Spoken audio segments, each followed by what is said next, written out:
Oi, professor. Bom dia.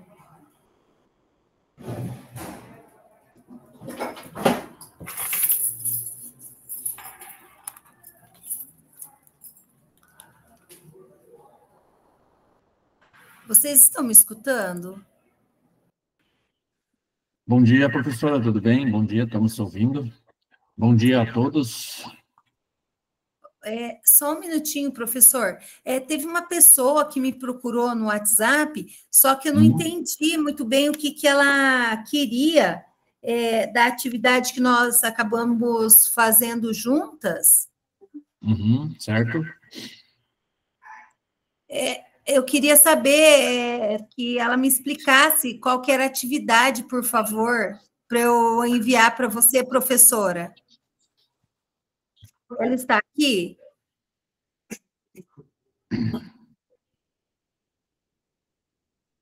Será que está presente? Ela não falou o nome dela para mim. Aí eu posso ajudar, porque eu não entendi qual era a atividade. Se ela não quiser se identificar aqui, depois falar no meu zap, falando assim, explicando qual é a atividade para eu mandar, porque nós fizemos juntos, professor, e eu preciso mandar para ela o link para ela postar lá. Certo, podemos usar o grupo também do WhatsApp, se as professoras quiserem. Eu vou ajudando ali também.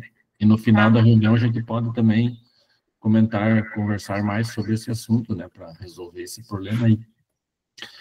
Então vamos lá, nossa reunião hoje, reunião número 7 do Grupo de Estudo de História, Jornada 2, 2025. Então hoje é dia 1º de julho. O tema dessa reunião será Cineclube como estratégia de aprendizagem.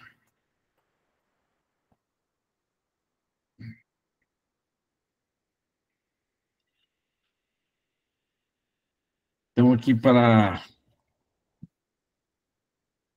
neste momento eu falo para os cursistas, então, que estar presente é muito importante, mas participar é essencial.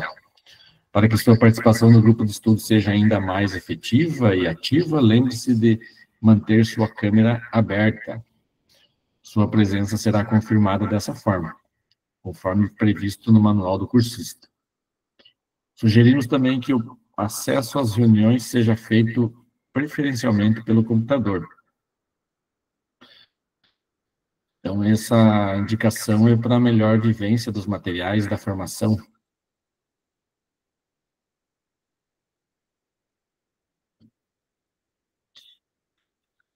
Aqui está o nosso cronograma da jornada, reunião número 7, como eu falei, né, da semana 30/6 a 4 de julho. E o tema Cineclube como estratégia para a aprendizagem.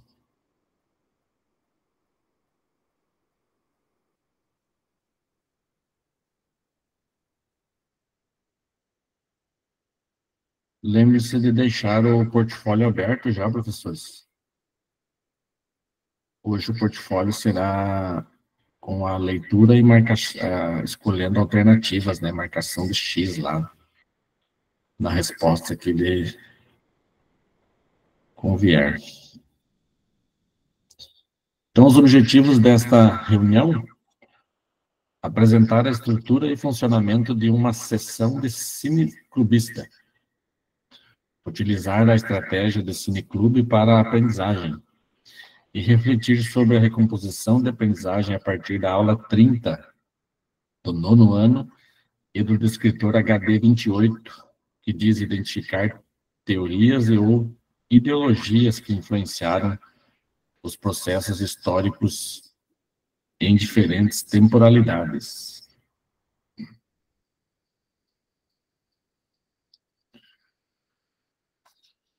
Aqui, então, trago a agenda da nossa reunião com os tempos de cada etapa. Os tempos de cada etapa que a compõem. Acolhimento e início de conversa, 10 minutos. Fundamentando a prática, 15 minutos. Por dentro da aula, 10 minutos. A vivência e o compartilhamento, em torno de 35 minutos. Já encaminhando para o final da reunião, queremos te ouvir 5 minutos e, para concluir, 5 minutos. Conclusão da reunião.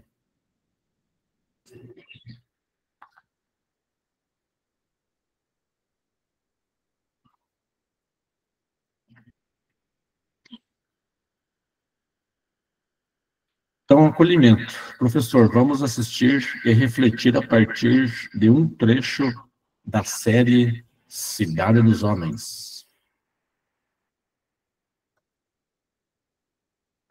A independência brasileira está diretamente ligada aos acontecimentos da Europa do século XIX. Napoleão queria conquistar a Inglaterra. Professor, o que é X? Não é X, gente. Vocês estudaram isso na aula passada. É 19 algarismos romanos. Napoleão atacou a Inglaterra pelo mar, mas perdeu na Batalha de Trafalgar de 1805. Morreram os quantos, professor? Quantos morreram não interessa. Vamos continuar a aula. Ele percebeu... Oi. O que tem a ver os romanos com isso aí? Não tem romano nenhum. Ele percebeu que era muito difícil conquistar a Inglaterra, que é uma ilha. Napoleão era romano, não é? Não, Napoleão era francês. Ele conquistou quase toda a Europa, menos a Inglaterra e a Rússia. Troca. Que armas eles tinham, professor? Deixa eu terminar a aula, querido. Ele percebeu que era muito Era difícil. Ruger, oitão, pistola, fuzil, 762, AR-15, pistol Não Uzi. tinha nada disso, Nem né? ponto 30. Não tinha nada disso. Troca, gente. Então, o que ele fez? Ele proibiu todos os outros países de fazerem comércio com os ingleses, inclusive os portugueses. E inclusive os romanos também. Esquece os romanos. Não tem romano nenhum nessa história. Napoleão era francês. Ele queria conquistar a Inglaterra, mas não conseguiu. Dona Maria, rainha de Portugal, ela era doente, chamada de Maria Louca. Não, porque ela ficava gritando pelo palácio, feito uma maluca. No dia 29 de novembro de 1807, ele vem para o Brasil e de uma esquadra de 36 navios com 15 mil pessoas, entre nobres, funcionários de alto escalão. Pra que 15 mil pessoas? Pra salvar a coroa, pra vir sair de Lisboa para o Brasil. Tudo só por uma coroa? Gente, posso dar aula? Eu posso dar aula. Dá licença. Calma aí. Peraí, tem um passeio. Tem um passeio. Tá, tem mais um slide, passa aí. Essa aqui, ó, é a coroa portuguesa. É uma das que tem lá em Petrópolis, tá legal? A gente vai assistir, vai ver isso aí de pertinho. Gente, é R$6,50 de cada um. Tem que trazer a autorização do pai e da mãe. Bom dia, bom dia. Dá pra gente ter uma aula hoje? Quem lembra, gente, da aula passada? O que eu falei na aula passada? Isso, fora o passeio eu dei uma aula. O que vocês lembram da aula? Os romanos, professor, aqueles que queriam brigar com os gregos, só que os gregos eram mais inteligentes. Os romanos...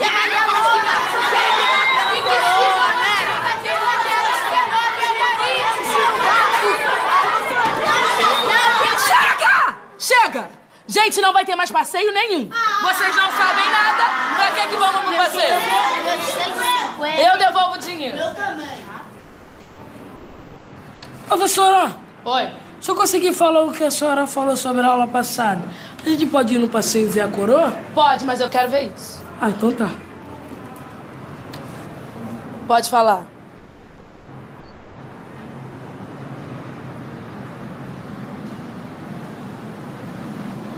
É o seguinte, esse aqui é o Morro Francês, onde um maluco chamado Napoleão mandava, era o dono. E ele mudou o jeito dele de mandar. Esse aqui é o Morro Vizinho. E ele queria que o Morro Vizinho fosse da mesma maneira que o Morro dele. Antes disso, a parada era dos ingleses, que vendia bagulho para todas as regiões. Mas Napoleão vencia pouquinho a pouquinho e impediu os morros de comprar bagulho da Inglaterra. Os ingleses ficaram boladão e deram couro nesse filho da puta na Batalha de Trafalgar. Primeiro, ele invadiu o Morro dos Espanhóis e fechou a boca dos ingleses que ele tinha lá. E depois caiu matando o Morro do Alemão. Assim que ele dominava o morro, ele dava pro chegado dele tomar conta. Porque era muita boca pra ele tomar conta. Aí o Zé Bunda foi querer invadir essa parte que era lá, os soldados dele acabaram dançando. Aí ele tava quase invadindo o Morro de Portugal. E Portugal, o jeito dela era fugir. Pra onde? Pra aqui, professora, pro Morro da América, que também era dele. Mas pra quê?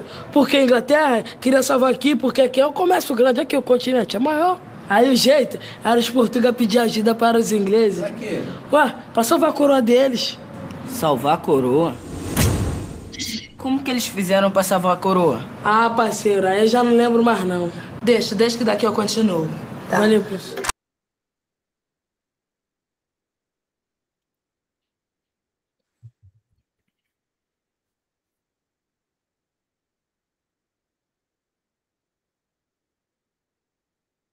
Então, professores, olha aí. Esse é o trecho da série Cidade dos Homens. Revela de forma divertida e crítica os desafios do ensino de história em contexto escolar, onde as realidades culturais e sociais dos alunos nem sempre dialogam diretamente com os conteúdos tradicionais. A confusão dos estudantes, suas perguntas desconectadas e a tentativa de traduzir os fatos históricos para a sua própria vivência demonstram um movimento espontâneo e de ressignificação do saber. Então, aí, quando a Cerola, né, assume a palavra, a professora, ela cria uma narrativa que conecta os conflitos napoleônicos às disputas territoriais dos morros, né? Trazendo o conteúdo para a sua realidade. Esse movimento, embora carregado de impressões históricas, é extremamente potente do ponto de vista pedagógico, porque mostra que os alunos pensam, interpretam e buscam sentido no que aprendem a partir das referências que conhecem. Professores, então, a história é feita de narrativas, memórias e interpretações. Como o cinema pode se tornar uma ferramenta para contar, questionar e significar essas histórias em sala de aula? Os professores já usaram o cinema em sala de aula?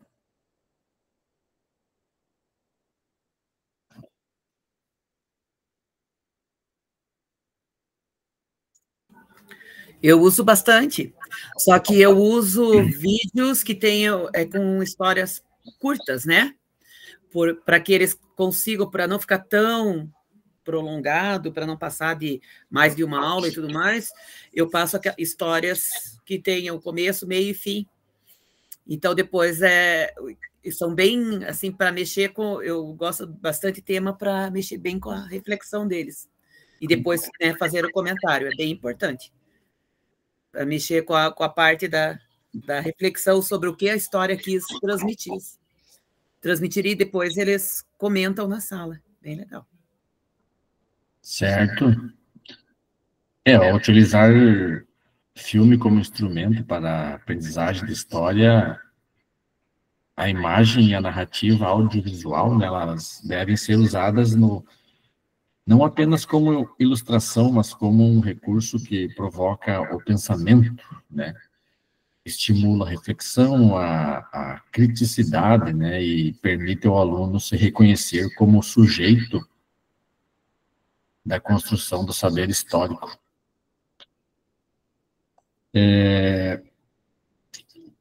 O filme possibilita que o estudante vivencie o exercício do pensar historicamente, estabelecendo relações entre passado, presente e sua própria realidade.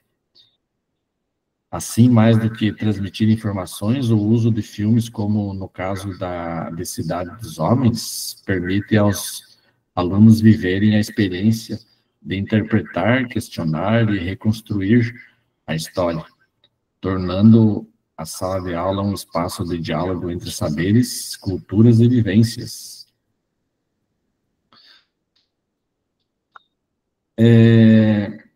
Então, aí, essa pergunta que foi feita aos professores aí, o cinema é uma ferramenta importante, então, no ensino da história, porque transforma a narrativa em experiências, né? Visuais e emocionais e sensoriais. O filme, ele permite que os alunos compreendam contextos históricos de forma mais concreta, além de estimular a reflexão crítica sobre como as histórias são contadas, quem as conta e com quais interesses. Assim, o cinema ajuda não só a conhecer o passado, mas também a questioná-los e ressignificá-lo a partir das realidades e vivências dos estudantes.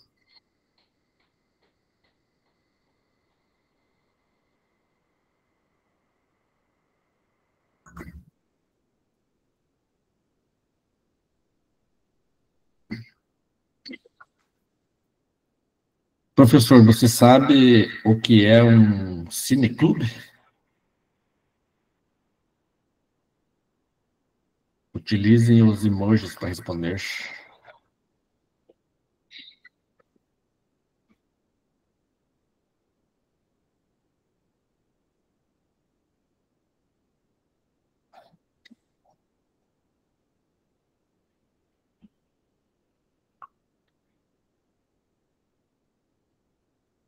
Os outros todos sabem?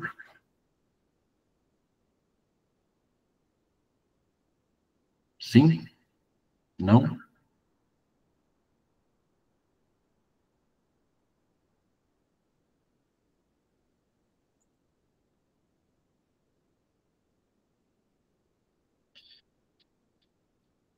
Então, um cineclube é um espaço de encontro para apreciadores de cinema que se reúnem regularmente para assistir e discutir filmes. Tem origem na França na década de 1920, sendo um espaço de educação e formação cultural. Então, aqui vou reforçar, né, um espaço de encontro para apreciadores de cinema que se reúnem regularmente para assistir e discutir filmes, tanto de longa, média ou curta-metragem, né? Entusiastas, né, de filmes. O cineclube, então, surge na década de 1920 na França, o que tornou-se um importante polo de educação estética e do pensamento nas décadas posteriores. Vários cineastas importantes na cinematografia mundial, tais como, trouxe alguns aqui, Jean-Luc, Alan Resnais, Wim Wenders, Glauber Rocha, etc. Estes e outros tiveram como espaço de formação os cineclubes. Os cineclubes também deram origem à crítica do cinema, sendo que revistas importantes, como a Cahiers do Cinema, foram recriadas por cineclubes. A princípio, verifica-se que os clubes de cinema possuem uma finalidade educativa e formativa, cabendo dedicar uma reflexão especial sobre como são produzidas as relações de aprendizagem no interior da prática cineclubista. Ficou claro, professores, o que é um cineclube?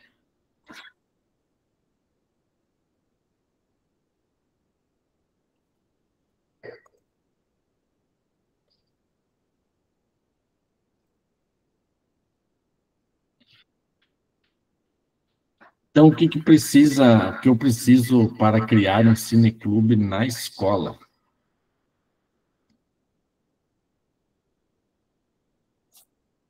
Vamos assistir esse vídeo aqui que fala sobre, é um tutorial.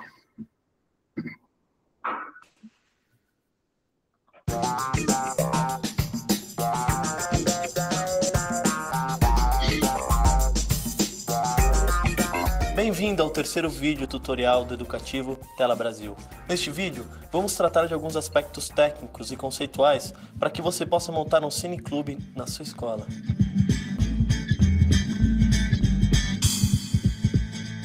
O primeiro passo é encontrar um espaço adequado para montar o seu cineclube. Se você tiver à sua disposição uma sala que possa funcionar só como cineclube, incrível. Mas se isso não for possível, você pode improvisar um espaço qualquer. Caso você improvise, use a sua criatividade para deixar o ambiente bem confortável. Também é preciso pensar numa programação para o seu cineclube. Você pode realizar mostras de cinema com sessões semanais, quinzenais ou até mesmo mensais, selecionando temas do seu interesse. Você pode, por exemplo, realizar uma mostra de algum diretor de cinema importante. Pode exibir filmes que se passem no mesmo período histórico ou que tratem de um mesmo tema. Após ter selecionado a sua programação, é hora de pensar na projeção dos filmes. A exibição pode acontecer numa televisão ou projetor, conhecido também como um data show, através de um aparelho de DVD ou até mesmo um computador. Os programas mais recomendados para reproduzir um vídeo em seu computador são Windows Media Player, VLC e o Real Player. Caso você tenha apenas uma televisão com DVD, apague as luzes e aperte o play.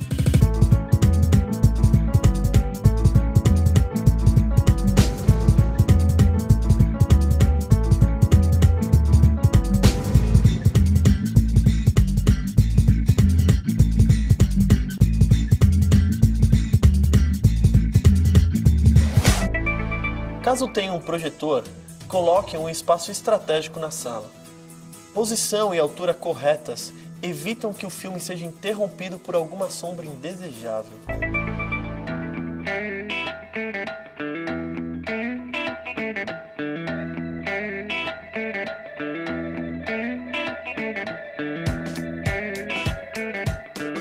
Ligar seu aparelho de DVD ou seu computador no projetor ou até mesmo na televisão é muito fácil.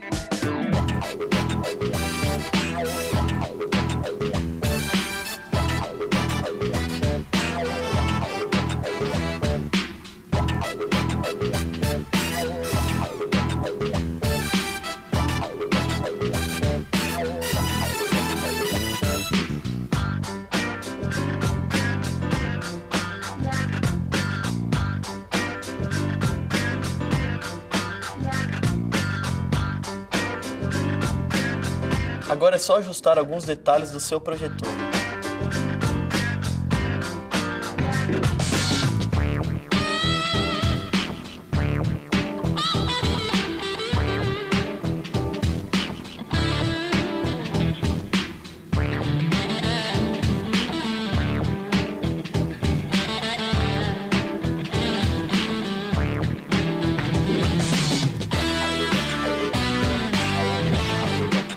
Lembre-se de ajustar a janela do seu projetor de acordo com o formato do filme que será exibido, 16:9 ou 4:3.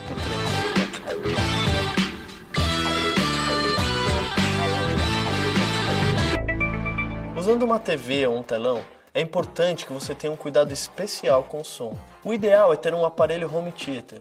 Caso você não tenha, um aparelho de som caseiro pode resolver essa questão. Um cineclube pode levar o audiovisual para a sua escola e até mesmo para o seu bairro, com sessões abertas para toda a comunidade. Por isso, é fundamental que você pense na divulgação do seu cineclube.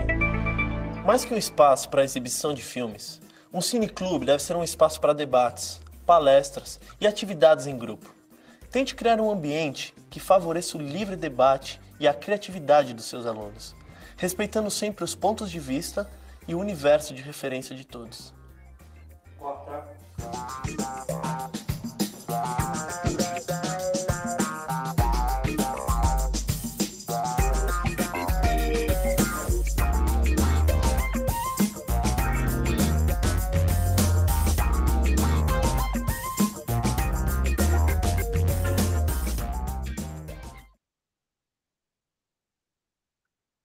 Então, aí um pequeno tutorial de como montar um cineclube, né? Ou para apresentação de algum filme também é de muita utilidade. Acho que não é segredo para nenhum de nós mais, né? Ao uso de projetores. E quando não funciona, geralmente tem alguma escola, tem alguém que vem fazer essa manutenção e arrumar, né, para o professor. Eu, depois da pandemia, eu comprei um projetor. Dessa marca aí, um Epson. Bem carinho, paguei na época. Mas eu carregava sempre ele, né? Levava, deixava no carro. Quando queria passar alguma coisa, ia lá, pegava no carro, colocava, instalava e passava para os alunos, porque a escola sempre estava com os projetores ocupados e alguns não funcionavam, então não tinha esse problema. Pergunta que eles faço agora, professor, você já participou de uma sessão cineclubista? Conte-nos como foi a experiência. Talvez fora da escola também, pode ficar à vontade.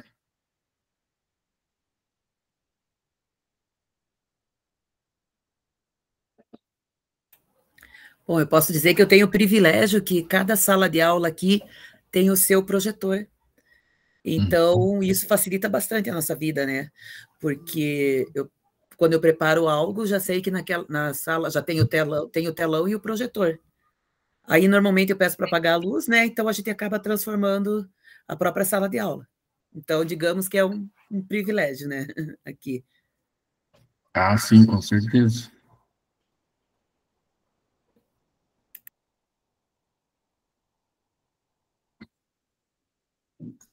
Mais alguém teve uma experiência com o Cineclube?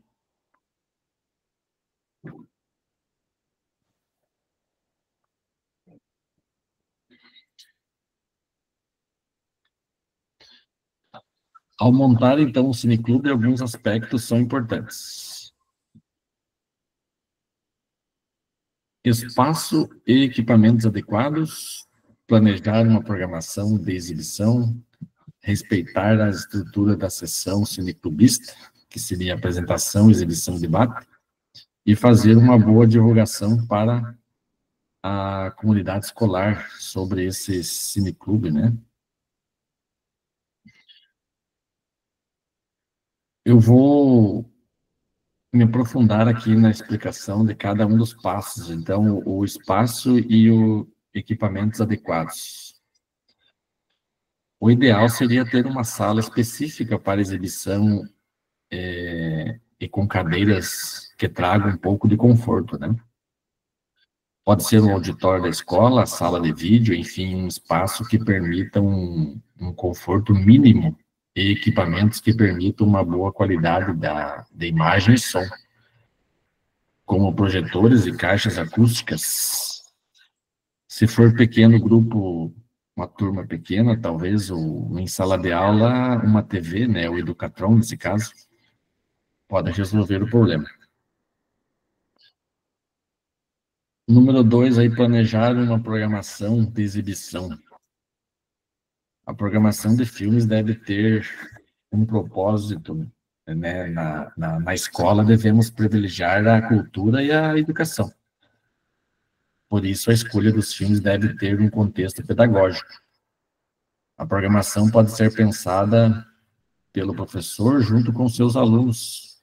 Desta forma, despertará o interesse deles ao fazerem parte do planejamento das sessões. Sempre antes da sessão, é interessante indicar um texto para leitura sobre o filme. Pode ser um capítulo de um livro, um artigo de internet, uma reportagem, enfim, algo que traga um conhecimento teórico sobre o filme. O número 3, respeitar a estrutura da sessão cineclubista. A estrutura, então, apresentação, exibição e debate. Esta estrutura tríade foi criada por André Bazin, cineclubista e crítico do cinema francês.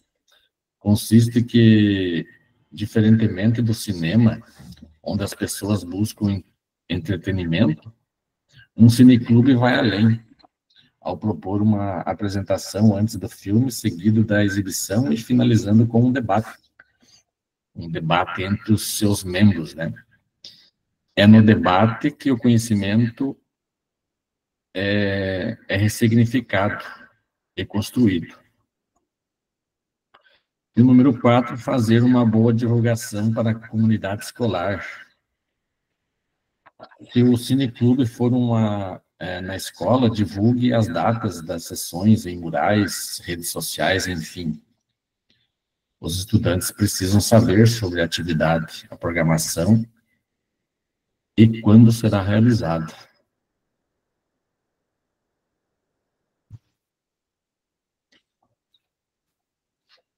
Fundamentando a prática, conhecendo a estrutura de uma sessão cineclubista, apresentação, exibição e debate.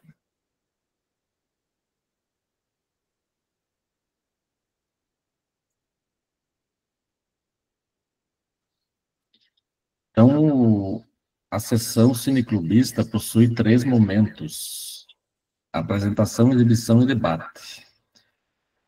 Como eu falei, essa tríade foi pensada e desenvolvida pelos precursores do cineclubismo, tais como o Risotto Canudo e André Bazin, né, na França, na década de 1920. Então, assim, ó, a apresentação, momento em que o mediador da sessão apresenta o filme. Dados técnicos de produção, sinopse, recepção de críticas. O ideal é que seja um momento breve, de 5 a 10 minutos, apenas para contextualizar o filme para os participantes, sem grandes revelações do enredo e desfecho. Cuidar aqui para não dar spoiler, né, sobre o filme, início, meio e fim. Na exibição, é o momento dedicado à exibição integral do filme. Um cineclube não deve trabalhar com fragmentos de filme. Se o tempo for crucial, ao invés de abordar longas metragens, opte por curtas, né, curta-metragens, que geralmente tem tempo total inferior a 20 minutos. E o debate, momento dedicado à troca de saberes, compartilhamento de percepções e construção colaborativa do conhecimento. Esse momento é crucial, tendo em vista a educação do olhar para o filme e estabelecimento de relações sobre o que foi estudado no contexto do cineclube na escola. Então, 3 passos aí básicos do cineclube. Tranquilos até aqui, professores? Dúvidas, perguntas, algum questionamento? Fiquem à vontade.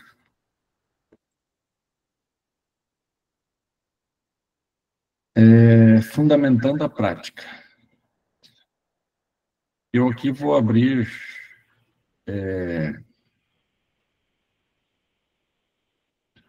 vou pedir para vocês fazerem o seguinte.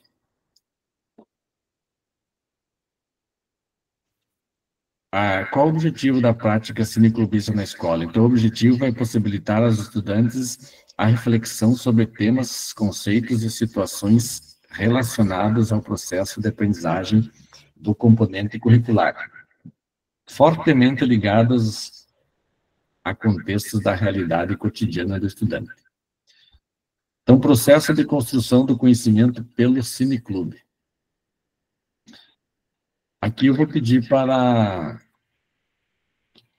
o professor ler para mim. Então, um professor lê este quadro, né? Depois este, e por último este. 3 professores, então. Podemos começar, então, o primeiro professor lê, e o segundo já em seguida lê o segundo e o terceiro também. Pode ser? Eu leio o primeiro, então. Vamos lá, então. Apropriação, significação.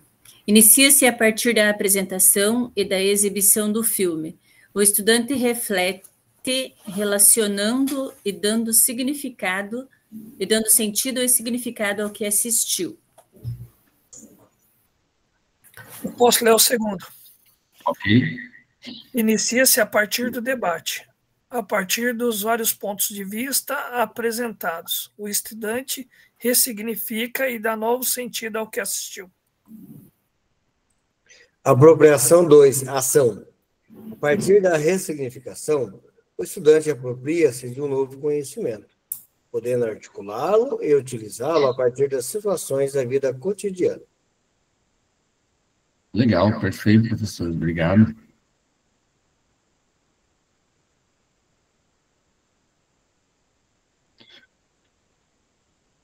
Por dentro da aula. Então, aqui nós vamos usar a aula número 30 do RSO do 9º ano. Ela traz uma reflexão interessante sobre manter viva a memória do Holocausto. Vamos refletir sobre o que pode ser trabalhado nesta aula. Vou colocar a aula aqui no chat para todos abrirem.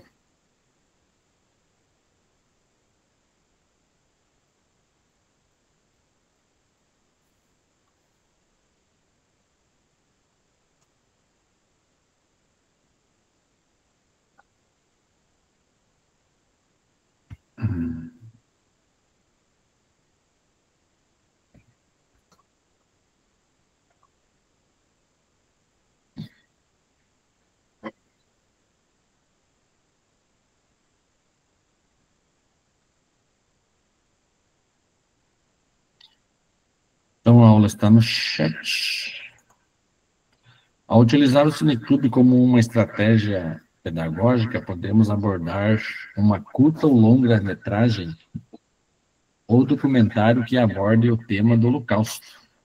Dessa forma, podemos trabalhar não somente habilidades do componente, como também auxiliar no processo de recomposição da aprendizagem. Os professores abriram?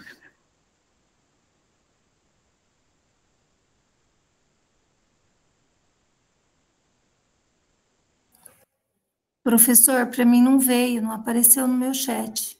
Não apareceu?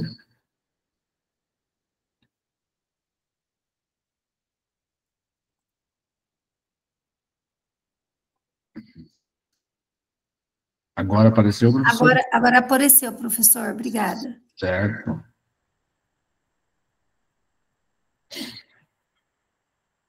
Então, essa aula número 30 do 9º ano do Holocausto, né? Ali nos objetivos, ele diz, ó, identificar as características da perseguição e extermínio de minorias pelo nazismo, né? Pelos nazistas. No próximo slide ali dessa aula, ele diz para início de conversa, olha, simplesmente não posso edificar minhas esperanças sobre alicerces de confusão, miséria e morte. Vejo o mundo gradativamente se tornando uma selvageria. Posso sentir o sofrimento de milhões e ainda assim penso que tudo irá se corrigir, que esta crueldade também terminará.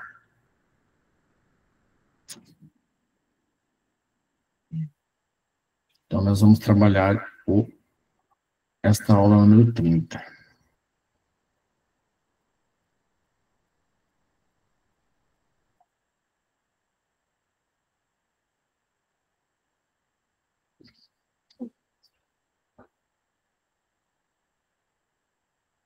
Então, aqui por dentro da aula, continuando, dando continuidade, com foco na recomposição da aprendizagem, aula número 30 do RCO, o Holocausto. Sessão cineclubista, um debate, e aí as habilidades, né? Identificar teses, argumentos e posicionamentos. A partir dessa aula número 30, que aborda o tema do Holocausto, ao fazer uma sessão cineclubista, o professor também auxilia no processo de recomposição, abordando naturalmente uma habilidade do componente de língua portuguesa, relacionando a identificar teses, argumentos e posicionamento. O debate. Estão me ouvindo?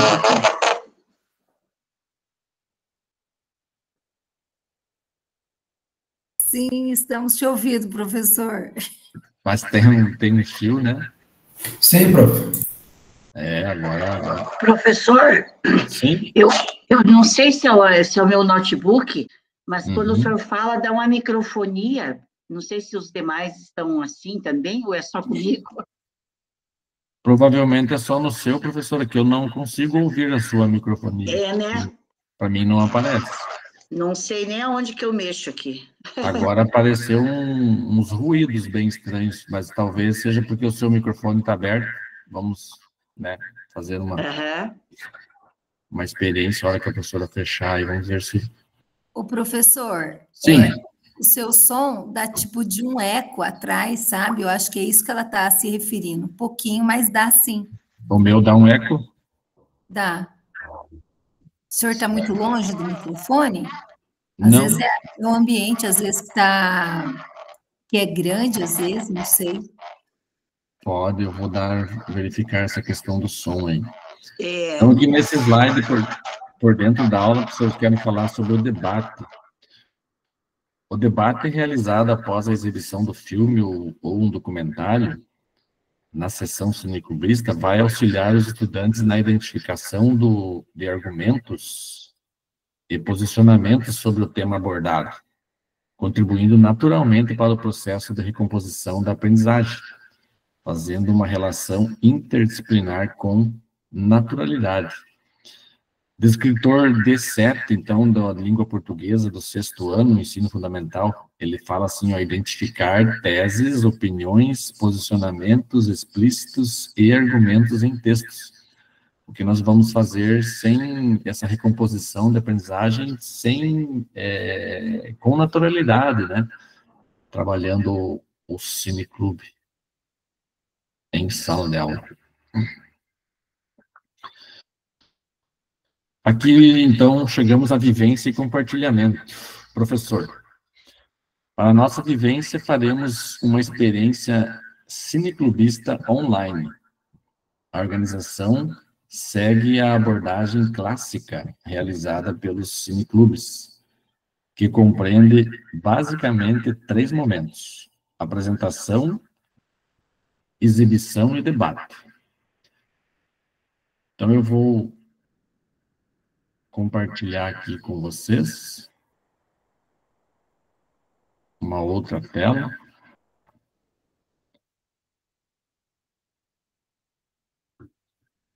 E aí nós vamos dar início ao nosso trabalho.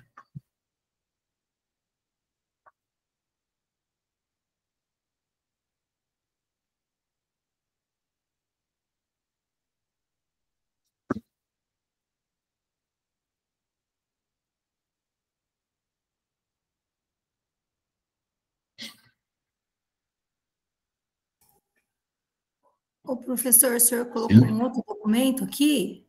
Oi? Você colocou um outro documento aqui no chat? Não, só a aula 9 ainda, a aula 30, professor. Ah, sim. Não coloquei outro, não. Ah, sim. Ô, Agora eu professor, estou compartilhando aqui com vocês a tela do nosso Cine Debate. Ah, tá bom. Tá? É uma tela bem pesada, ela demora um pouquinho para aparecer. Vamos ver se vai dar certo.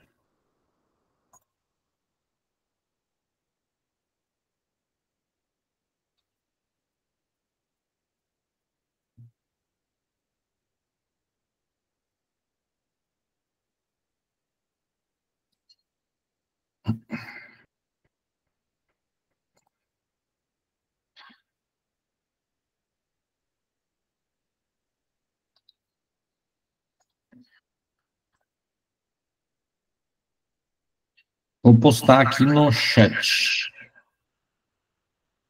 Daí cada um de vocês abre e a gente vai acompanhando. Porque ele não está compartilhando aqui.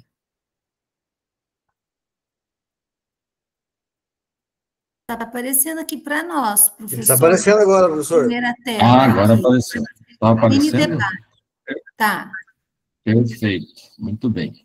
Então, assim, ó, nosso Cine Debate vai funcionar assim. Agora eu vou fazer a apresentação, em seguida vou fazer a exibição de um documentário sobre o Holocausto e, por final, número 3, nós vamos fazer um debate aqui online. Então, apresentação. Há 80 anos, as tropas soviéticas libertaram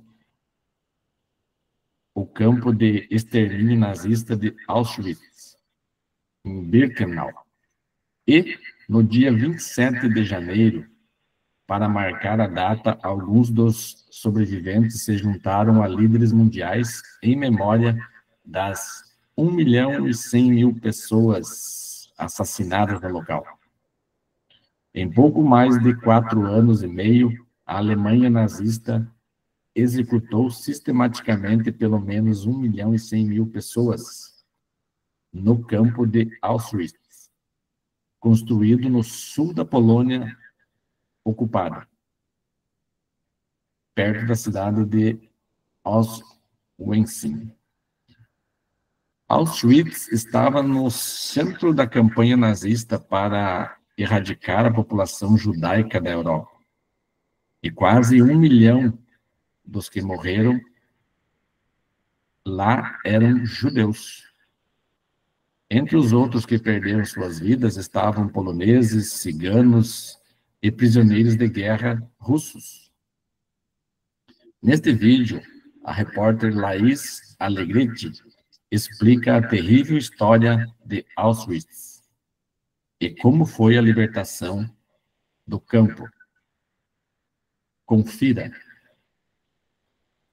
Certo? Então, esse seria o passo da apresentação. Agora aqui, a exibição do documentário.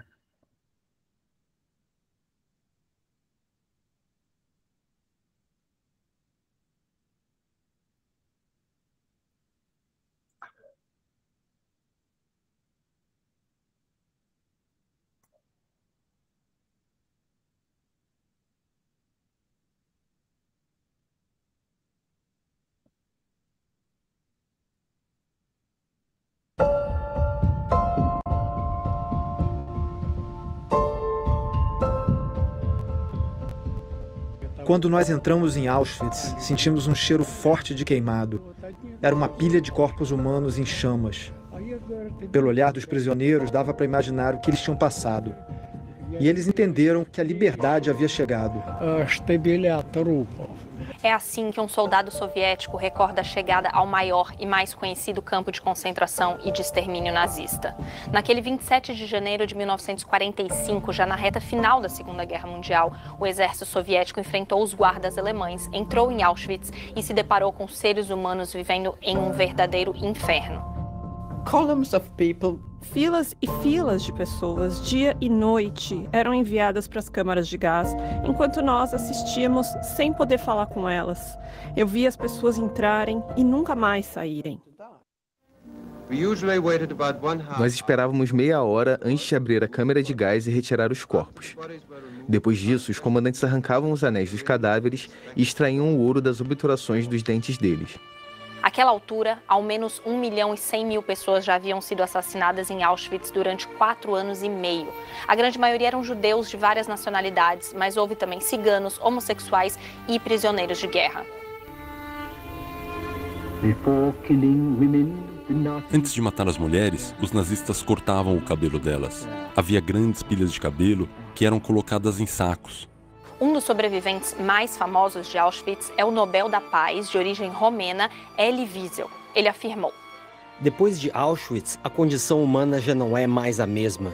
Depois de Auschwitz, nada jamais será o mesmo.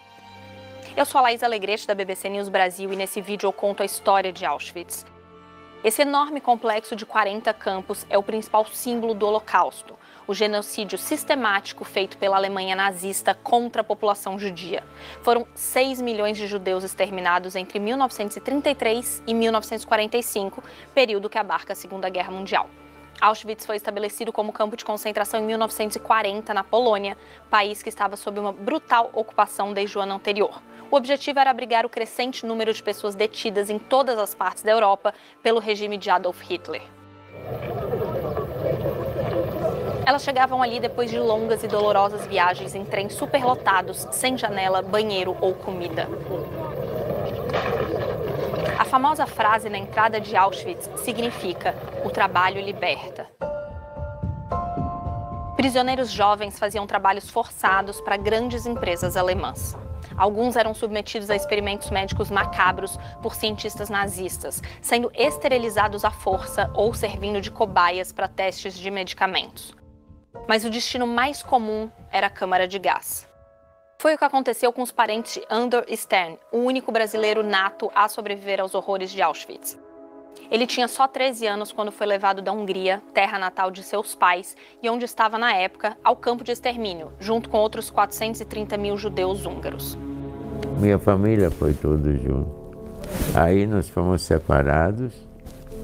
Depois de separados, começou o calvário deles, que foram direto para a câmara de gás. Meus avós, meus tios, minha tia grávida, abaixo de 12, acima de 55, era câmara de gás direta. Você chega lá, tiram tua roupa, tiram tudo que você está carregando com você, tiram o teu sapato, seguram o teu braço, botam um número lá, bem de uma forma dolorosa, te tatuam, que depois inflama, fica cheio de pus, leva um mês para ficar em dia. E você descobre via um discurso, quando tipo dentro de uma barraca, onde o cara diz: tá vendo aquela fumaça lá? Tua família está saindo de lá, teus avós, teus tios, tua mãe. A motivação por trás do Holocausto era a ideologia antissemita, o ódio a judeus e a crença de que os alemães eram uma raça superior. Num contexto em que a Alemanha se recuperava de uma derrota humilhante na Primeira Guerra Mundial, muitos alemães apoiaram o nazismo por acreditar que Hitler estava restaurando a grandeza do país. Desde o início do regime nazista, em 1933, os judeus começaram a perder todos os seus direitos, posses e liberdades. E passaram a ser isolados do restante da população em guetos e campos na Polônia. Enquanto isso, era arquitetada a chamada solução final, o plano de assassinar todos os judeus da Europa. Der Führer hat die Endlösung der Judenfrage befohlen. Habe Auschwitz deswegen gewählt, weil es bahntechnisch am günstigsten liegt. E foi assim que, em 1942, Auschwitz virou também um campo de extermínio, onde os nazistas experimentavam formas de fazer matanças em massa. Naquela época, a Segunda Guerra Mundial devastava a Europa. De um lado estavam os aliados. Reino Unido, União Soviética e Estados Unidos lideravam uma coalizão de países que enfrentava o eixo, lado comandado por Alemanha, Itália e Japão. Ao fim de 1942, os alemães ocupavam um amplo território, desde grandes pedaços da União Soviética no leste, passando pela maior parte do leste, do centro e do norte da Europa, fora áreas no norte da África. A ocupação foi particularmente brutal no leste da Europa, onde a população era tratada como seres inferiores a serviço de uma suposta, entre aspas, raça ariana, e qualquer tipo de resistência era punida com morte. Mas eis que o curso da guerra começou a mudar. Ainda em 1942, as forças aéreas dos países aliados bombardearam intensamente a Alemanha. No ano seguinte, tropas britânicas e americanas invadiram a Itália, enquanto o exército da União Soviética avançava pelo centro e no leste da Europa. Em 1944, os aliados desembarcaram na Normandia, abrindo caminho para libertar a França. Já na fase final da guerra, os campos de concentração alemães começaram a ser descobertos e libertados, e seus horrores foram revelados ao mundo. Com o colapso do Terceiro Reich de Hitler, esses locais tinham se tornado não apenas cruéis, mas caóticos, sem comida ou água e infestados de doenças. No caso de Auschwitz, a notícia de que os soldados soviéticos estavam se aproximando fez com que as autoridades nazistas começassem a mandar os detentos a campos dentro da Alemanha. Cerca de 56 mil prisioneiros foram forçados a marchar dali, sob a escolta de guardas armados, e em pleno inverno, entre 17 e 21 de janeiro de 1945, poucos dias antes, portanto, que o campo fosse libertado. Essas jornadas ficaram conhecidas como Marchas da Morte, porque custaram a vida de muitas dessas pessoas. Os oficiais nazistas também destruíram grande parte dos arquivos de Auschwitz e dos subcampos internos. Por isso, até hoje, é difícil ter certeza do número exato das vítimas que padeceram ali. Mas das centenas de milhares de pessoas que passaram por ali, 7 mil conseguiram escapar com vida. Foram encontradas também dezenas de obras de arte feitas pelos prisioneiros às escondidas e que revelam a tentativa de encontrar alento e beleza em meio aos horrores. Com a derrota da Alemanha na guerra, começaram os julgamentos dos responsáveis por Auschwitz. Na Polônia, 1000 integrantes da SS, unidade policial de elite que também cuidava da segurança dos campos de concentração nazistas, foram extraditados sob suspeita de terem cometido crimes de guerra. 673 deles foram formalmente indiciados. O julgamento mais conhecido foi o de Rudolf Höss, em 1947. Esse comandante de Auschwitz acabou condenado à morte e foi enforcado ao lado do antigo crematório de Auschwitz. Höss havia sido réu também em Nuremberg, tribunal internacional criado pelos países aliados que condenou dezenas de oficiais nazistas.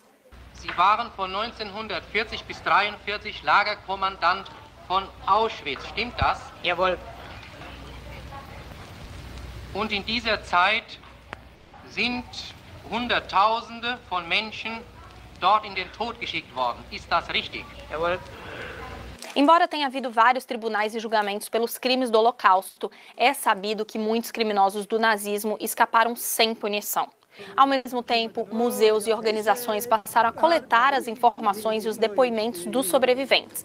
Pessoas como Andor Stan, Elie Wiesel e milhares de outros em relatos que viraram parte de um capítulo sombrio da história recente e que até hoje emocionam. No aniversário de 50 anos da libertação de Auschwitz, Wiesel fez o seguinte discurso. Falo perante vocês como um homem que 50 anos e 9 dias atrás não tinha nome, nem esperança, nem futuro, e era conhecido só pelo número A7713. Falo perante vocês como um judeu que viu o que a humanidade fez a si mesma ao tentar exterminar uma população inteira e infligir sofrimento, humilhação e morte a tantas outras pessoas. Andor Stan voltou para o Brasil e construiu uma vida plena até falecer em 2022. Mesmo profundamente marcado pelas atrocidades que viveu, ele contou para nossa reportagem em 2019 que passou a apreciar com outros olhos os pequenos prazeres cotidianos. Com todas as nossas mazelas, é muita sorte poder viver no Brasil, apesar de é um país injusto, um país terrivelmente carregado de problemas que não deviam existir, mas o povo tem muita gente humano.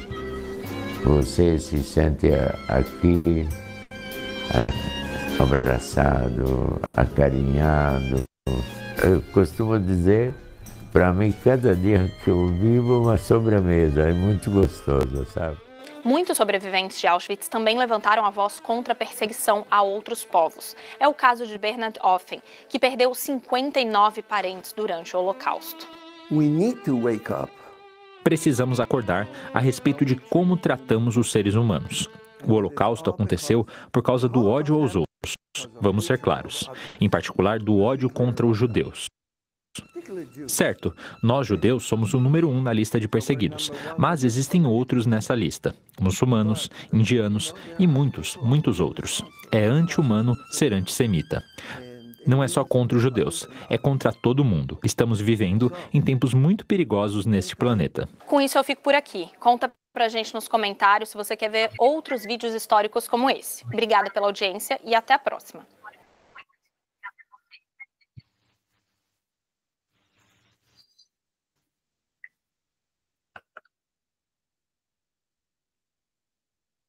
Feito isso, então, professores, agora nós vamos para o debate. Então, aí vocês estão vendo como que funciona um cineclube, né? Um cine-debate. Fiz a apresentação, a exibição, agora o debate. Aí é imprescindível a participação de todos, certo? Aqui eu coloquei 3 questões. A primeira, vamos debater então a primeira.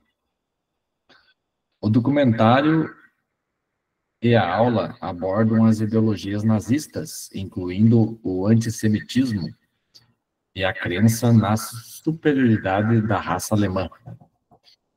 De que forma essas ideologias influenciaram as ações dos nazistas? Desde a segregação e perseguição até o extermínio em massa de judeus e outras minorias, como ciganos, homossexuais e prisioneiros de guerra.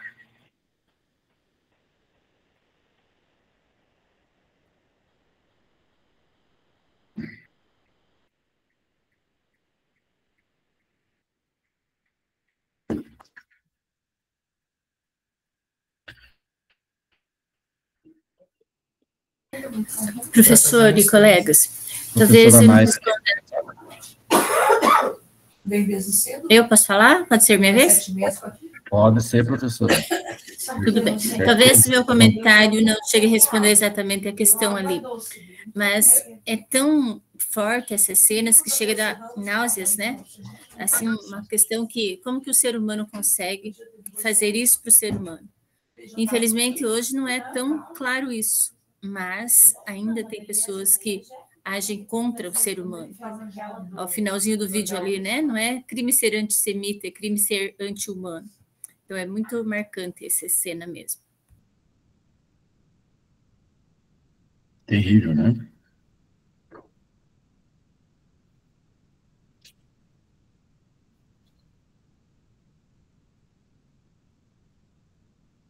Quem mais aí? Vou escolher um professor para falar.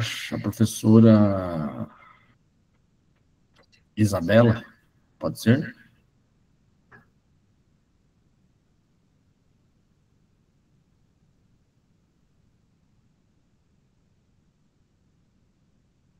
A professora Isabela não está presente?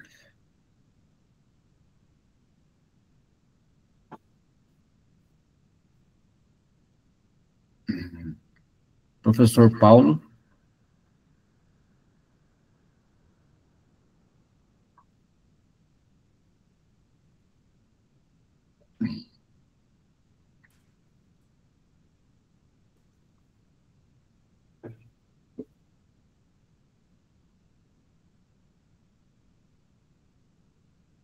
Professor, deixa eu fazer um comentário aqui, né?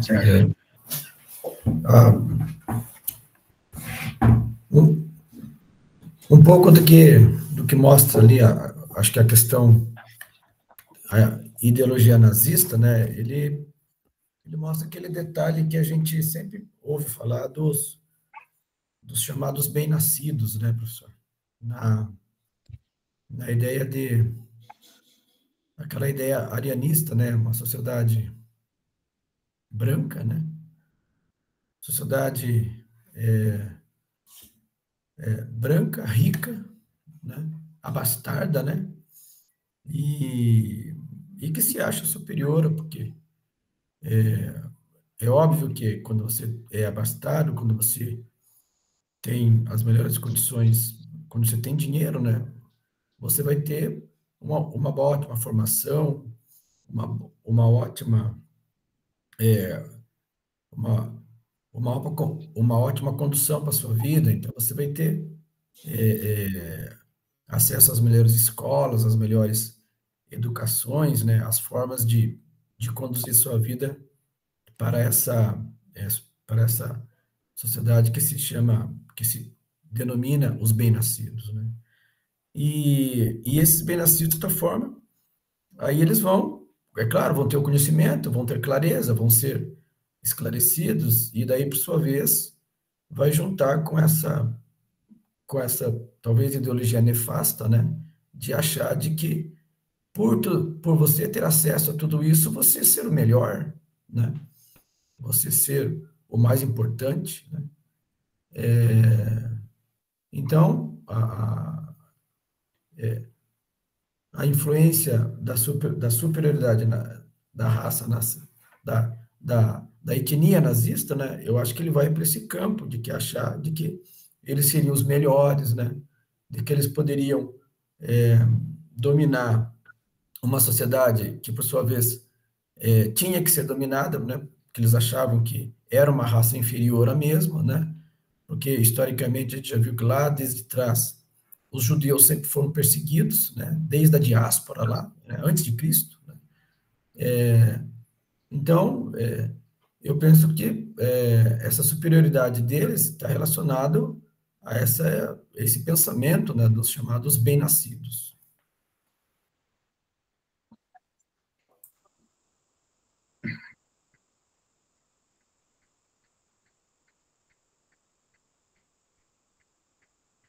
Professora Marli. Oi, bom dia. Estão me ouvindo? Sim. Uhum.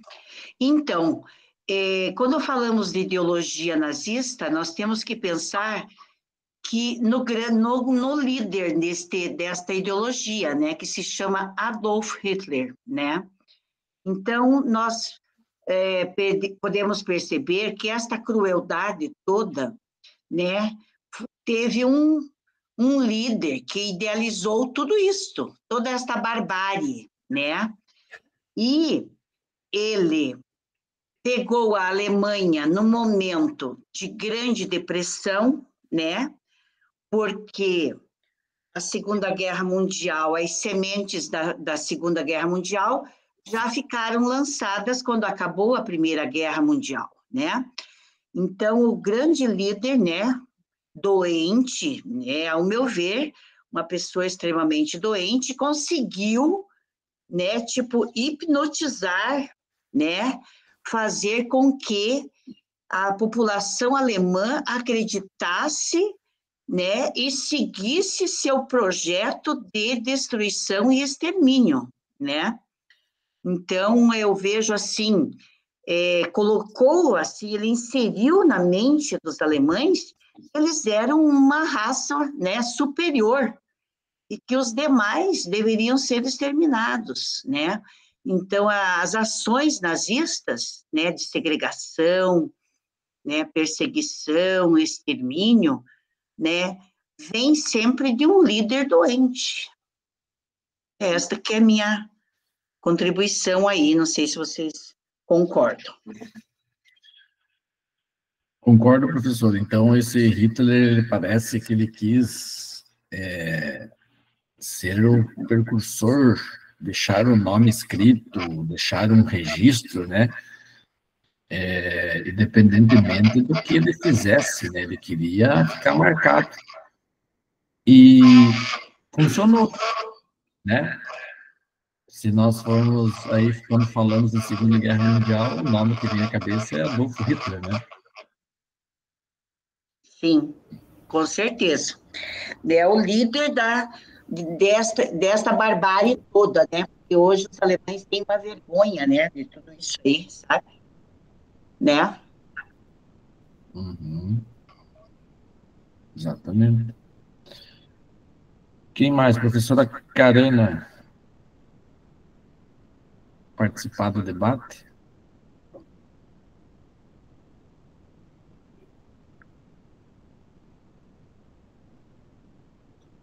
Professora Nais, talvez? Oi, professor. Eu gostaria de participar, deixando aqui uma fala que nós temos dentro da psicologia, a psicanálise, nós temos a teoria comportamental, né, que é muito trabalhada com os nossos autistas, e também nós temos a teoria humanista. A teoria humanista, ela foi idealizada por Rogers.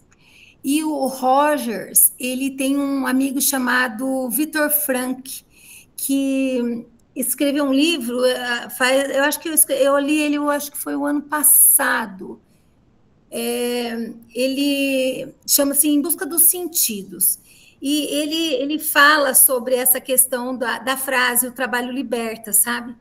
Que na porta lá do campo de concentração, né, como foi mostrado ali no vídeo, porque eles usavam essa frase para manipular, para eles se sentirem, era tão assim pensado, era tão bem pensado, que os psicólogos humanistas, eles estudaram como é que eles usavam essa frase como motivador.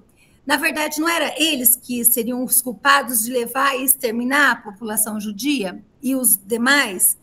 Mas o que eles faziam? Eles usavam essa frase como se eles teriam que, olha, vocês estão vindo aqui para se redimir, porque vocês são homossexuais, porque vocês são judeus. Então, vocês têm que trabalhar para nós, né? Que eles tinham um trabalho forçado e depois iam para o extermínio. Então, o trabalho ele vai libertar vocês, porque vocês carregam, digamos assim, um karma de ser judeus, de serem contra o regime, né? Então, é muito perigoso essa questão das frases manipuladoras, né? Tanto é que aquele Heil Hitler, aquela saudação, ela inflama uma questão de nacionalismo, de eu posso, eu pertenço a esse grupo, que eu sou o melhor, né? E é muito comprometedor. Então, eu estou comentando sobre essa frase, né? Eu morei em Matinhos, parece que não sei, não é desse grupo de estudo que tem uma professora de Matinhos, é de um outro grupo que eu participo.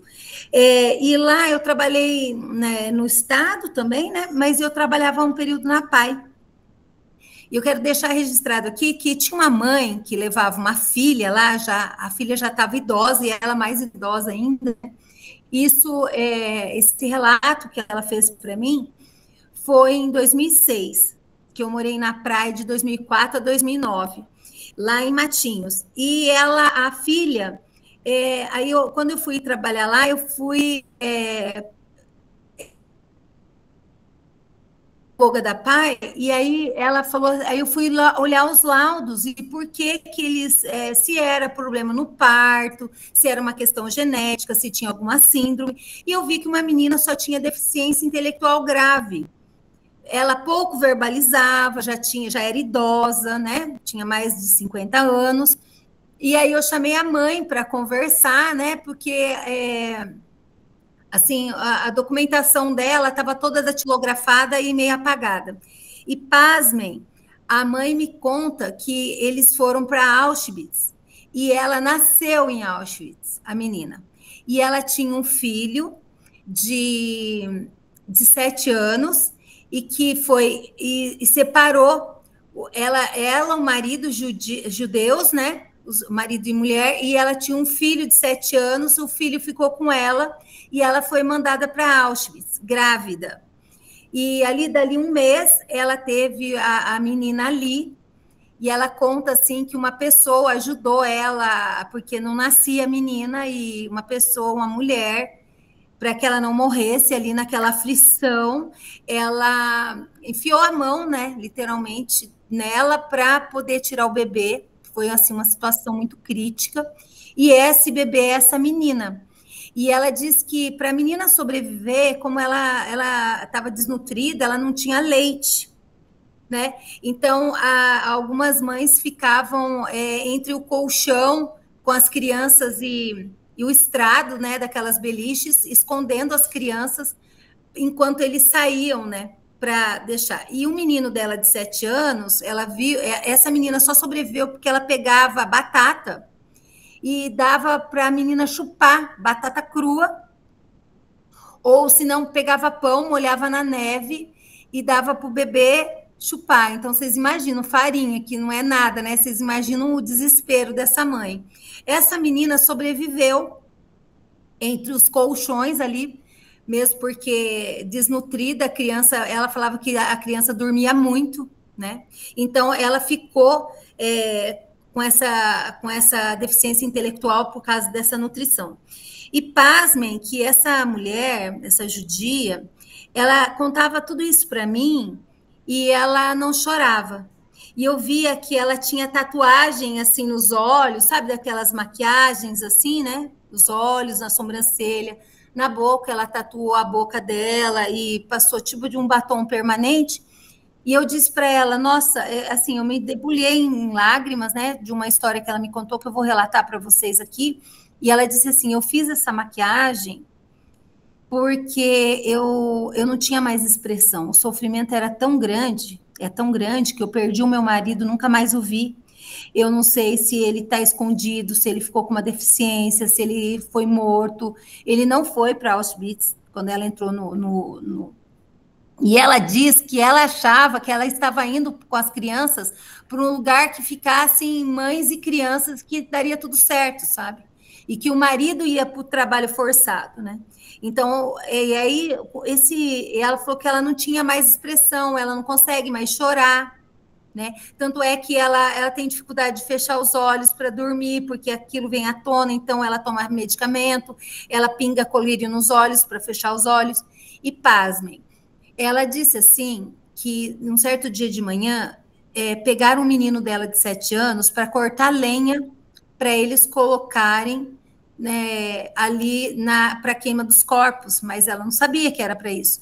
Então, um oficial colocou assim, tinha uma árvore cortada, né, só o tronco assim, então eles colocavam a lenha ali em cima daquela árvore já cortada, né, como se servisse de apoio, e davam um machado para eles racharem, para as crianças racharem a lenha. E nesse dia, tinham vários meninos ali rachando lenha, e em cima daquela árvore, o menino, assim, ele não tinha força física, uma criança de 7 anos, ele não tinha força para bater em cima daquele pedaço de lenha e rachar.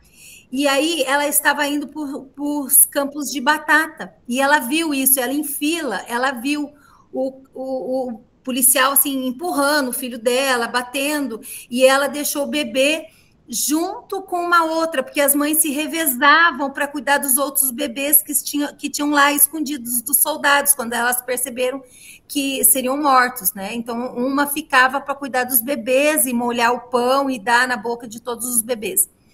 E ela saiu dessa fila e saiu correndo para ajudar o filho a cortar a lenha, né? Vocês imaginam o desespero dessa mãe. Só que quando o oficial viu que ela estava correndo para ajudar o próprio filho, aí ele pegou a cabeça do filho, colocou no tronco da árvore, como se ele fosse ensinar o menino. Olha o que é a manipulação, o que é o poder, né? E o menino inocentemente pôs a cabeça ali, e ele foi por trás do menino. Ele foi tão covarde que ele foi por trás, e a mãe correndo, dizendo, não, eu vou cortar a lenha, não, eu vou cortar a lenha. E ele pega o machado e corta a cabeça do menino, e a cabeça rola no chão, e ele pica umas 2, 3 vezes para cair a cabeça do corpo, e o menino gritando, e a mãe chegando junto ali. Então, assim, foi uma das coisas mais dolorosas que eu vi. E que eu ouvi na minha vida, que eu ouvi na minha vida, né? Você imagina você ter um filho e ver uma criança de 7 anos sendo morta, e aí, inclusive, nós fizemos um trabalho muito sério aqui na minha escola, em 2022, sobre a questão do nazismo. Só que, infelizmente, nós não sabíamos, nós fizemos toda uma encenação na quadra sobre a Noite dos Cristais, os livros sendo queimados, nós fizemos faixas, nós colocamos o símbolo nazista, só que a gente não sabia que o símbolo nazista, toda vez que a gente usar, a gente tem que estar com uma tarja cobrindo ele. A gente não sabia, né? Eu não fui responsável por isso, porque eu não era pedagoga, né? Como eu disse, eu sou pedagoga, e foi uma professora de história que fez todo um trabalho assim belíssimo, né? Mas foram tiradas fotos e foram colocadas nas redes sociais, e isso entrou um debate porque as pessoas não sabiam o que estava acontecendo dentro do colégio. E o meu colégio foi aquele colégio que, inclusive, passou no Jornal Nacional, que passou no Fantástico, que a gente estava com apologia ao nazismo. E, na verdade, isso não aconteceu. Não foi isso que aconteceu. A SED veio aqui, inclusive, foi feito todo um trabalho com os alunos. Os nossos alunos foram levados para Curitiba, no Museu do Holocausto, né? E foi muito triste acontecer isso com a gente, mesmo porque essa não foi a intenção do colégio, da professora, da equipe gestora, em nenhum momento. Mas nós fomos orientados, muito bem orientados, coisas que a gente não sabia que não podia ser feito, mesmo que a gente fizesse na lousa um símbolo nazista, explicando, né?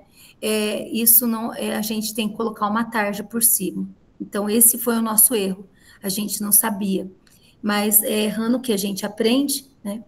Mas foi a minha escola. Então, eu partilho com vocês aqui um momento muito doloroso da minha história de vida, que eu tive em mãos uma mãe judia, que a menina frequentava pai, e essa menina só ficou nessa condição, né, de demência total, né? Ela só sabia falar mamã, aga, coisas assim, e falava tudo isso em alemão, porque a mãe morava na Alemanha, né?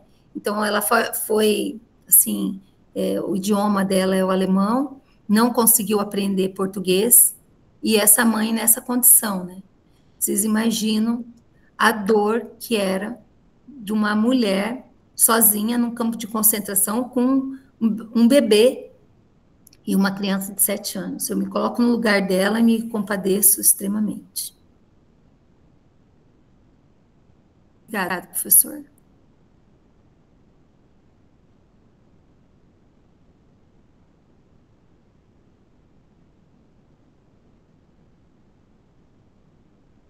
Professor, seu microfone está fechado. Obrigado, professor. Fiquei, então, sem palavras no começo aí para... como a professora contextualizou esse sofrimento, né? É terrível, né? Isso uma maldade sem precedentes, né? Então, a professora já levou nós à pergunta número 2,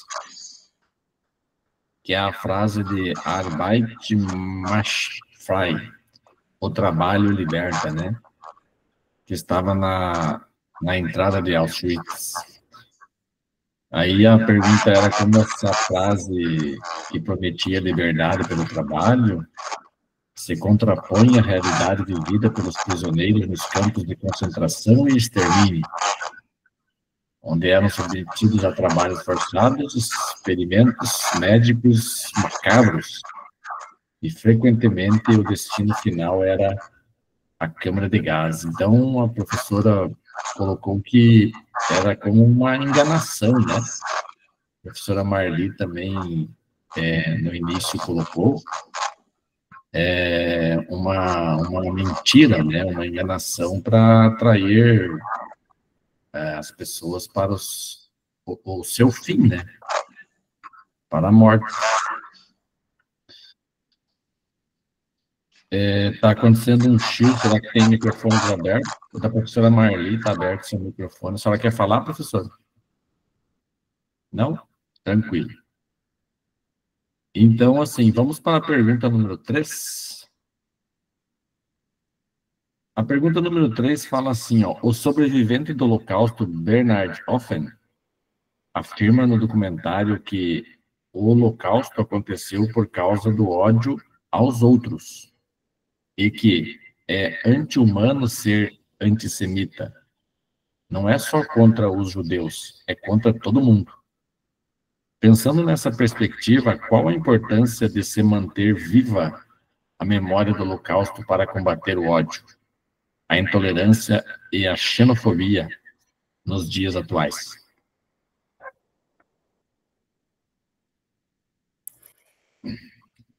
Professor, eu gostaria de comentar essa também, porque o ódio, né, a xenofobia, ela não está longe da gente. Pelo menos nós, aqui no norte do Paraná, nós estamos recebendo haitianos, bolivianos, venezuelanos, né, aqui na escola temos, eu tenho até um mexicano aqui, então, e um nordestino que chegou aqui e um menino falou, vai para sua terra comer cuscuz, né? Então, isso é uma coisa muito séria, porque a gente parece uma coisa tão sutil, vai para sua terra comer cuscuz, mas isso pode crescer de uma tal maneira, isso é tão... Aí o menino falou assim, nossa, por quê? Eu como cuscuz, igual vocês comem pão, então eu vou falar para você, vai para sua casa comer pão, né? Então, isso pode parecer pequeno, mas eu entendo isso como um mal invisível, né? Você não pega ele como você pega uma presilha na mão, como você pega um mouse, né? Mas você vai minando, né? Esse ódio, né? Que acontecia lá durante a Segunda Guerra Mundial, hoje existe no Brasil contra o negro, contra o homossexual, né? Então, aí a gente eu já ouvi frases assim, não, mas eu não sou racista, eu tenho um amigo negro, a minha prima casou com um negro, na minha família tem um negro, né? Então, só de você dizer essa fala, né, Então, eu tenho... nós somos preconceituosos, sim. Nós somos, porque é uma coisa estrutural, vem ali, né? A gente vai carregando, né? E aí, eu tenho uma tia-avó, que ela é minha tia, né? E ele, não por consanguinidade, mas é meu tio, né? E ele tinha medo de preto. Ele falava, fecha a janela, tá passando um preto na rua. Gente, olha, assim, meu Deus do céu, né? E tem aquelas expressões, tem um negro me seguindo na rua à noite, meu Deus, ele vai me violentar, ele vai me assaltar. Não, tem um branco atrás de mim na rua. Não, ele só está indo para a casa dele, né? Então, a gente... E esse negro, às vezes, estava indo para a casa dele, enquanto que esse branco poderia estar querendo me assaltar, me violentar. Então, a maldade está ali para... está nos olhos de quem vê, né? Então, é muito perigoso a gente rotular assim, né? Que esses dias chegou um menino negro aqui na escola. Com todos os alunos, a gente tem uma conversa antes. No dia da matrícula, eles matriculam, né? Quando vem de outra escola, de outro estado, de outra cidade, a gente conversa com o aluno. E passa como... Aqui é uma regra, é um cívico-militar. Então, a gente fala como que funciona as avaliações, que aqui é 40, 60. A gente fala do horário de entrada e de saída, que aqui tem 6 aulas. A gente passa, tira foto para fazer a carteirinha do ônibus, explica como que procede. Então, aí quando ele chegou, aí a mãe, eu falei, olha, mãe, eu preciso conversar com vocês antes. Aí ela mesmo, com aquele medo, disse assim, você só vai conversar com meu filho porque ele é negro? Eu falei, não, mãe. Aqui a gente conversa com todos os alunos que estão chegando novos, a gente quer acolher. Né? Não é porque ele é negro, é porque ele é nosso aluno, porque ele é nosso aluno. Então, agora ele precisa saber como funciona a escola. Eu nem disse regras, né? Vocês viram que eu falei, a gente precisa passar o funcionamento para ele saber que ele é bem-vindo aqui, né? Então, eu imagino o coração dessa mãe, olha, ela já vai rotular meu filho, né? E não é assim, porque eu sou branca, mas o meu filho... eu poderia ter casado com negro e meu filho ser negro, eu queria que ele fosse assim. A minha filha, ela faz medicina, ela entrou pela cota, ela entrou em primeiro lugar na cota de escola pública, e ela escutou de uma amiga da sala, ela disse assim, você entrou pela cota. A minha filha, olha o desespero da minha filha. Entrei sim, sou tão capaz quanto você. Se eu tivesse... estudado numa escola particular, não desmerecendo de forma alguma as escolas particulares, mas eu teria passado em primeiro. Também, porque eu sou tão inteligente quanto você. Se eu tivesse colocado a minha nota na Universal, eu teria passado em terceiro lugar. Então, eu sou merecedora de estar aqui. Então, eu acho que mesmo as cotas não está sendo falado aqui, mas as cotas são um meio de nós, professores de escola pública, que não damos conta, muitas vezes, por causa de número de alunos, por causa de muitos conteúdos, por causa da indisciplina e por causa da história de vida dos nossos alunos, de resolver, pelo menos momentaneamente, de dar a possibilidade, sim, de reparar o dano que nós vivemos em um país desigual, e que eles têm, sim, a possibilidade de mudar de vida somente de 2 formas, ganhando na Mega Sena, que é dificílimo, ou entrando numa universidade e tendo um trabalho digno, sim. Então, essas questões de xenofobia, de excluir o negro, de excluir o homossexual, é passado nisso. Obrigada, professor. Perfeito, professora Anais.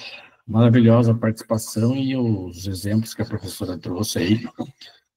Eu ressalto também essa questão do momento de dar essa aula e apresentar essa aula aos nossos alunos, cuidar, né, com os desenhos, né, dessa suástica e demais desenhos, exemplos, porque nós temos aí alunos que carregam dentro deles não uma maldade, não, mas uma maneira de querer espalhar uma conversa que entre quatro paredes lá na sala de aula não é o que ele está retratando lá fora. Eu friso sempre para os alunos que foi o Holocausto, falo muito antes de eu, né, desenhar no quadro. Só depois, quando eu desenho, já percebo que eles estão, assim, um pouco assustados, ou que realmente isso não pode estar usando, estar divulgando, ou colocando nas redes sociais, porque eles, é o que não é para fazer, eles querem fazer, né? Então, temos que ter cuidado com isso aí. Mas é muito bom o nosso debate, professores. Então, tivemos aí um exemplo, né, do Cine Clube. É um documentário, um debate muito produtivo aí, e que nós podemos levar para a sala de aula, né? Escolher aí uma aula, duas aulas e colocar esse cineclube aí, dá para nós fazer uso.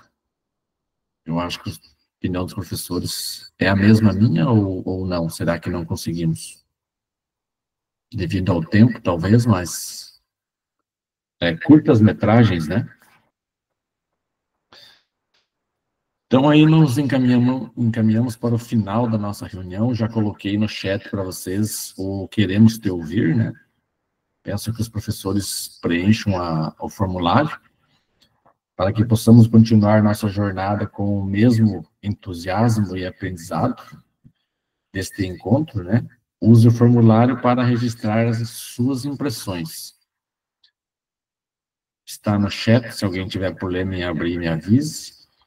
E já vou colocar também o formulário da síntese, né? O que aprendemos hoje. A pergunta vai ser essa: cursista, quais os benefícios do Cineclube para a aprendizagem? Para responder esta questão, vamos testar nossos conhecimentos preenchendo o formulário. O professor, nós não vamos postar nada lá no portfólio? Professor, o portfólio hoje serão 2 slides de preenchimento com a sua resposta, assinalando lá X naquela questão que lhe condiz lá. Tá? Ô, professor. Sim. Ele pede ali, o último slide, ele pede para a gente colocar um print da turma. A gente pode pegar um print das aulas anteriores ou tem que ser dessa aula? Pode ser das anteriores, mas eu vou colocar dessa aula no grupo também. Tá bom. Tá? Eu tenho mais uma dúvida ali. Fique à vontade, professor, pode perguntar. Ali o portfólio a gente envia do jeito que está ali ou é para tirar alguns slides? Ali não pediu para a gente tirar nenhum slide, então manda do jeito que está ali. Do jeito que está ali, professora, só preenchendo lá os seus dados, né, a turma, bem certinho, tranquilo. Obrigado. Coloquei o outro formulário lá também, professores. Dá uns 2 ou 3 minutos para preencher.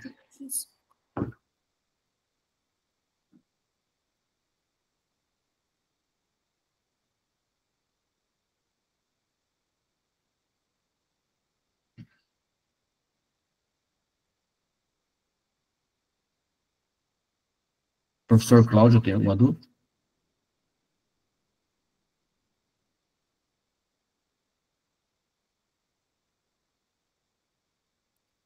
Levantou a mão, professor Cláudio. Sim, desculpe. Então é só preencher esse formulário, esse último formulário aí. Não precisa adicionar nada lá no nosso portfólio? Portfólio? Não, no portfólio, a hora que o professor abriu o portfólio, lá na reunião 7, tem várias perguntas para o professor responder com X. Ah, tá. Daí tem a coluna lá que o professor vai assinalar o X aonde for da sua opção. Então já está no portfólio, né? Já está lá no portfólio pronto. Tá bom, obrigado.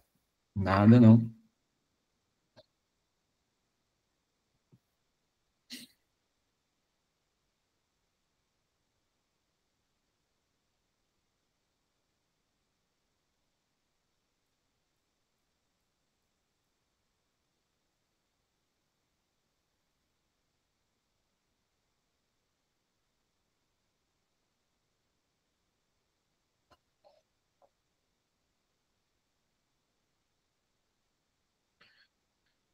O portfólio vai estar assim, professores. Coloquei aqui, compartilhei.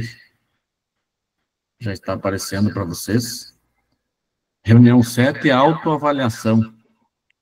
Então, são 2 slides para professores preencherem, né?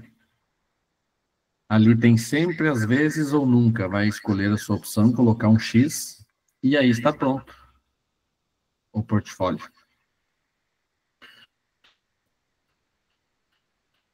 Finalizando a nossa reunião, então, vamos para o nosso print.